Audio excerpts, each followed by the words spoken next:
បងប្អូនបាត់ថ្ងៃនេះថ្ងៃអាទិត្យទី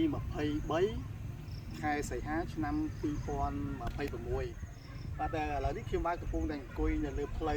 វដែលផ្លូវខាងឆ្វេងដៃខ្ញុំមកនេះគឺឆ្ពោះទៅរកភូមិស្លក្រាមឬមួយក៏គេហៅថាភូមិរងចាំបាទដែលសម្ដេចតេជោសម្ដេចទើបប្រសិទ្ធភាពឈ្មោះថ្មីបាទហើយខាងស្ដាំដៃនោះគឺឆ្លងថ្នល់នោះទៅគឺយើងទៅដល់ប្រទេសថៃប្រហែលជា800ម៉ែត្រទេគឺជាប់ព្រំដែនថៃមកគឺឆ្លងជាមួយនឹងថ្នល់កស៊ូនេះបាទហើយកន្លែងនេះទីមួយគឺជាភូមិស្លក្រាមឃុំតាបែនស្រុកពួកខេត្តបន្ទាយមានជ័យបាទខេត្តបន្ទាយមានជ័យបាទភូមិស្លក្រាមហើយកន្លែងនេះគឺជាតំបន់ក្តៅគេថាតំបន់ក្តៅតំបន់ទី1មុំមួយឯដែលសង្គ្រាមរវាងថៃនិងកម្ពុជាយើងកើតឡើងនៅថ្ងៃទី24កក្កដា2024ហ្នឹងបាទថ្ងៃទី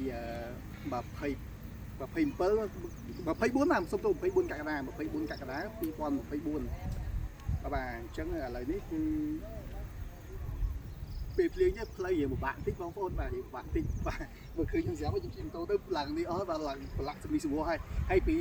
ផ្លូវជាតិនេះចូលទៅដល់កន្លែងភូមិរងចាំនោះដែលរាជរដ្ឋាភិបាលក៏ផ្ដល់ជាផ្ទះ